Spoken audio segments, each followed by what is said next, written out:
The Tom Woods Show, episode 1183. Prepare to set fire to the index card of allowable opinion. Your daily dose of liberty education starts here. The Tom Woods Show. Folks, Harry's Razors give you a close, comfortable shave without breaking the bank. And Harry's wants to give you their trial set, valued at $13. Grab it at harrys.com/woods. That's harrys.com/woods. Hey everybody, Tom Woods here.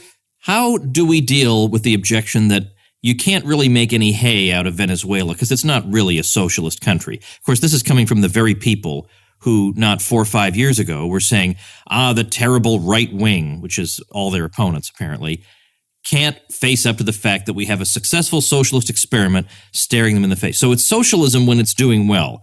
Then when it turns badly, it's, I don't know what you're talking about. This is not a socialist country in the first place. So we're going to talk about that with Jose Nino, and we've had him on in the past. We talked about the whole disaster in Venezuela, but now we want to focus on a more specific topic, namely, to what extent can you in fact call Venezuela socialist? We're going to link to an article Jose wrote over at the show notes page, tomwoods.com/1183. Jose, welcome back. Thank you for having me on again, Tom. Better late than never. I'm having you on actually to talk about something that John Oliver said, but obviously the topic is evergreen and doesn't really depend on him. But he is on record as saying, in fact, a great many people of his persuasion have said that people are making too much out of Venezuela because Venezuela is not really a classically socialist country anyway, and so they're trying to make a lot of hay out of what is not the result of socialism. Whatever we may say about the conditions down there, they are not caused by socialism, and that's just a cheap political tactic by people who support capitalism and despise socialism. So that's the thing.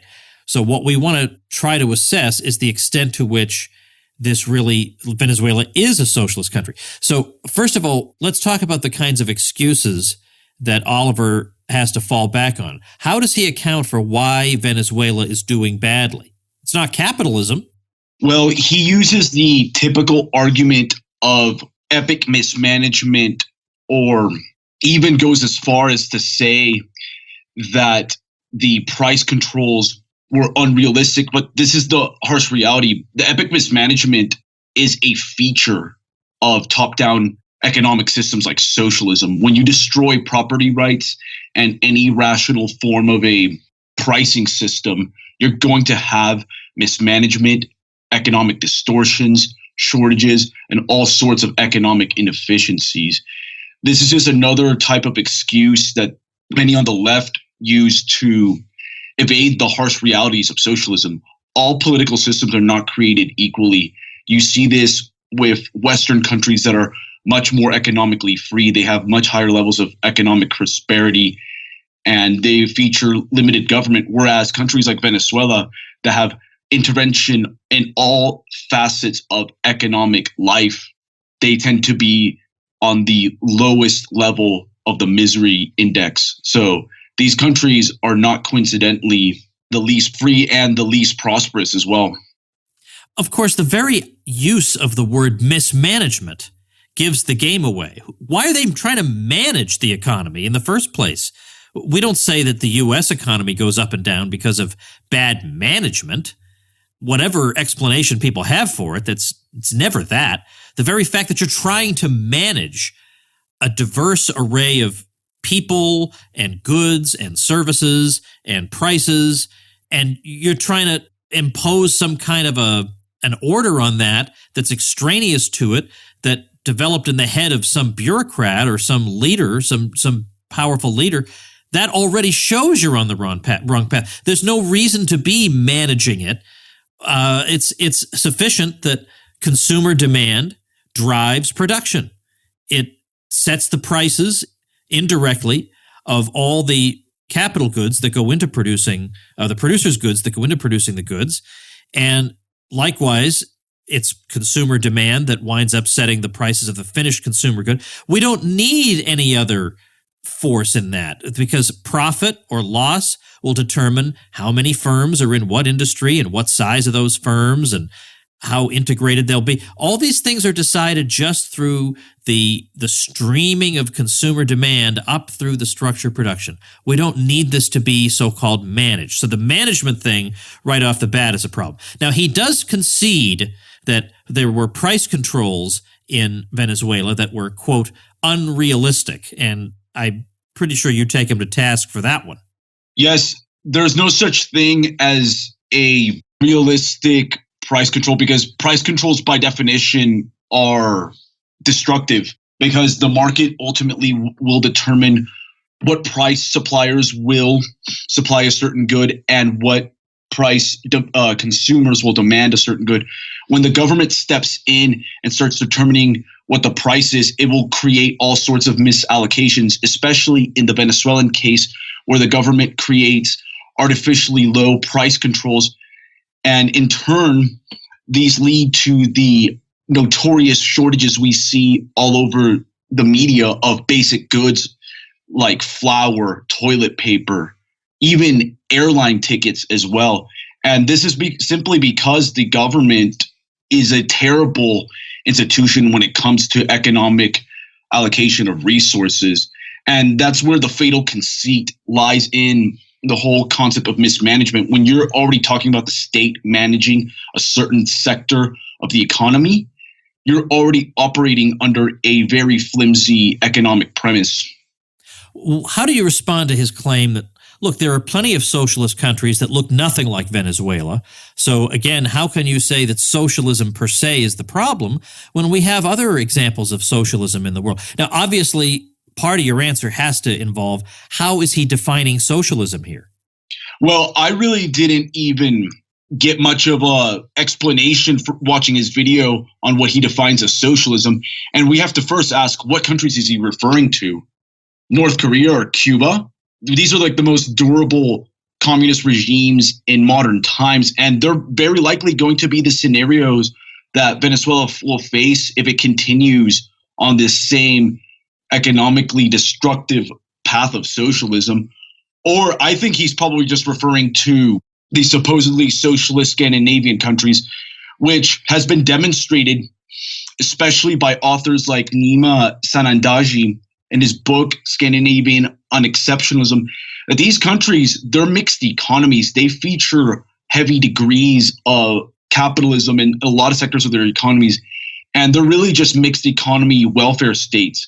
And they became rich through capitalism in the late 19th century up until the 1930s and 40s. Then the welfare state came in. But most leftist apologists will say that the welfare state was what made these countries rich. But any serious look of these countries' histories will show that it was capitalism that made them rich. So saying that the countries, developing countries, need welfare states to become rich is putting the cart before the horse at best, and it's economically destructive at worst. I want to go through that section of the Communist Manifesto where we get those famous 10 planks of the socialist program and then just apply them to Venezuela and see how they come out. But before we do that, I wonder, especially for people who did not hear you the last time you were on, can you tell us something about your own background? Yes, I was born in Venezuela, but I came to the States when I was relatively young in the mid-1990s. But I've been politically active in some shape or form since Ron Paul's first campaign as a Republican in 2007. And I've been involved in various liberty free market organizations since then. I currently am a writer for various outlets like the Mises Institute and Gunpowder Magazine. And I've been featured as well on Zero Hedge and Business Insider. All right. So do you have family in Venezuela? Yes, I do have distant relatives and some family members there, but they have left. Most of them have left the country for other countries such as Colombia, Panama, Spain, and the United States. Wow. Okay. Spain. Wow. That's quite a ways to go. All right. Let's go through. I'm going to give you like a lightning round. Okay. So I'm going to read in order these various planks, and you tell me the extent to which they apply to Venezuela. First one is abolition of property in land and application of all rents of land to public purpose. Well, under Hugo Chavez's regime, the Venezuelan government expropriated millions of acres of farmland. And not just that, he's also extended these expropriations to large supermarket chains and factories almost at will. The government can just come in one day and say this property is now the property of the state and it will be used for so-called social purposes. Thus, property rights in Venezuela are pretty much hanging in the balance, if not respected at all.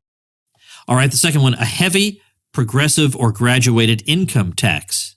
Venezuela does have an income tax, which tops out at 34% for the highest income earners, but they do also feature a lot of heavy forms of taxation that's essentially functions as like highway robbery if you travel across the country these days. And they also have a stiff value added tax that was implemented in the 90s under the IMF's guidance.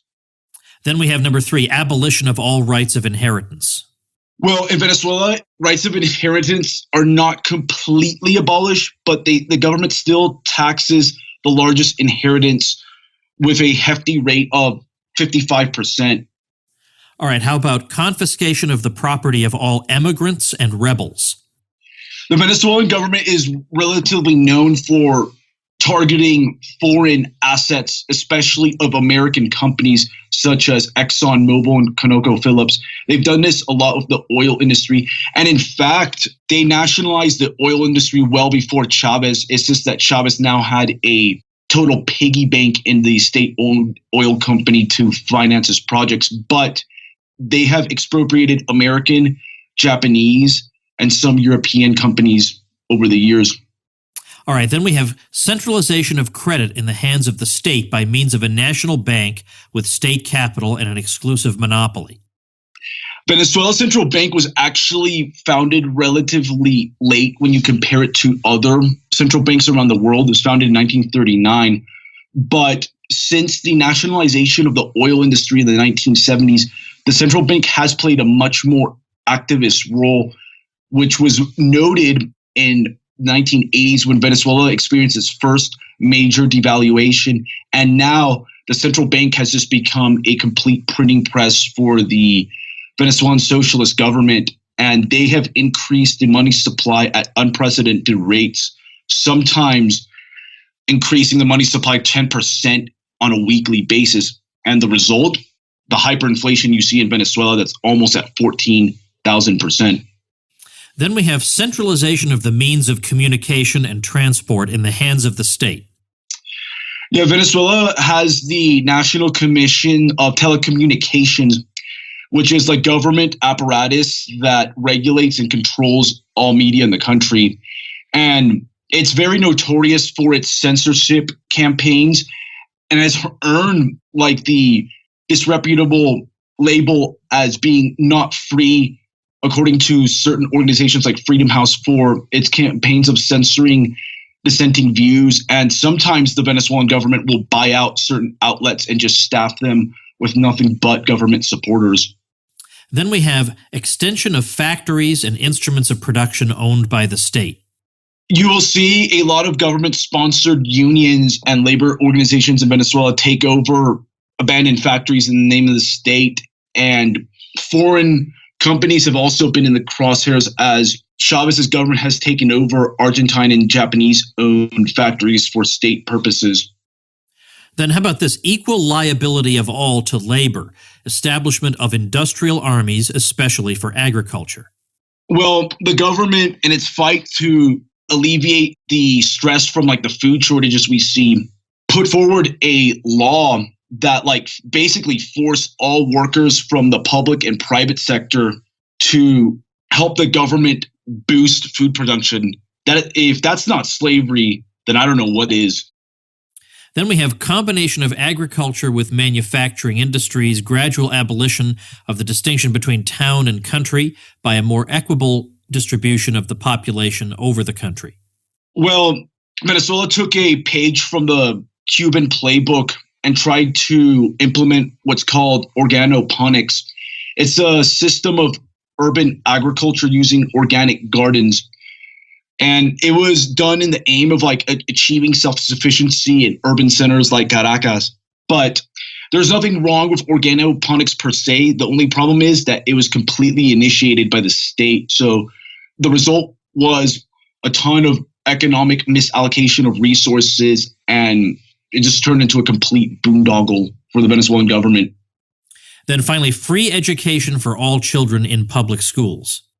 Well, public education has been technically quote unquote free since 1880, but the public education system in Venezuela has served as a convenient vehicle for social democrats, socialists, and hardcore socialists like Chavez and Maduro. And Chavez and Maduro completely exploited this system to force down their socialist agenda on people's throats. Now, what about people who say Venezuela was doing just fine until oil prices fell and the greedy international speculators started to tighten the vice on Venezuela because they hated to see a successful socialist country. And by the way, notice that they'll say that it sort of contradicts John Oliver's thing that it's not a socialist country when it's doing badly. When it's doing well, it's a socialist country. Well, the high oil prices were beneficial to the government. That's about it. There really was not any type of genuine economic boom for the general Venezuelan populace. The government got rich, but not the average Venezuelan. In fact, the Venezuelan economy on like a real GDP terms during those oil booms really did not grow that much. And there were already signs of an impending collapse with regards to the debt the government was racking up, as well as shortages were actually even starting to emerge in the late 2000s as the price controls started to take a toll on the economy, irrespective of the flow of petrodollars that the Venezuelan government got. Once the oil prices collapsed, basically the Venezuelan government's repressive apparatus just didn't have as many funds now. And you see a lot of tension inside the Maduro government with several factions going against each other. But at the end of the day, there was no real wealth creation, which is what matters most in these discussions.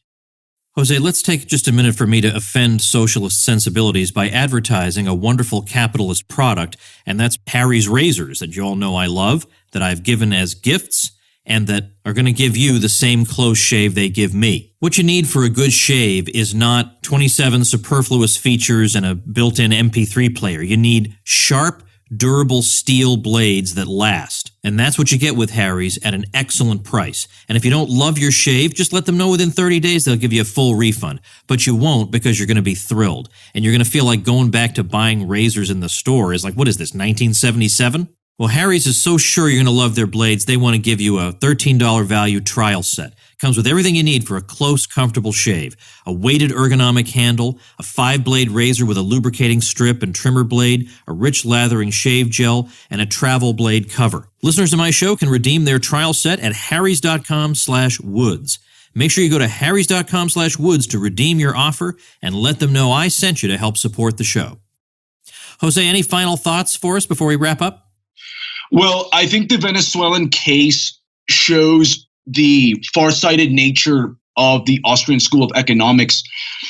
Ludwig von Mises even mentions this as well, that middle-of-the-road policy, such as, say, socialism light or social democratic policies, will lead to a eventual totalitarian socialist project if left unchecked. Venezuela, since the early 1960s, has embraced social democracy in some form of the other by increasing degrees decades after decades. And the system actually collapsed in the 1980s. And by the 1990s, Venezuela was on the verge of implementing some decent reforms, but unfortunately, corruption scandals toppled the government that was about to embark on these reforms.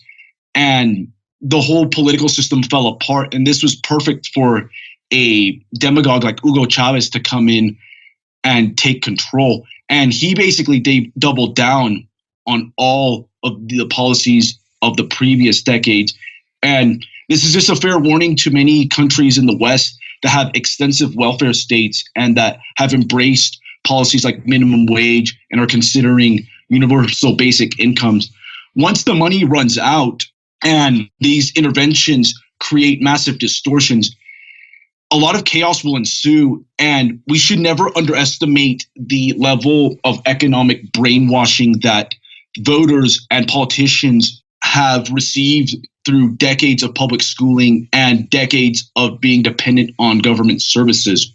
So in these type of cases, these people will logically vote for and push for certain policies, despite the fact that previous interventions created the mess that they are currently in right now.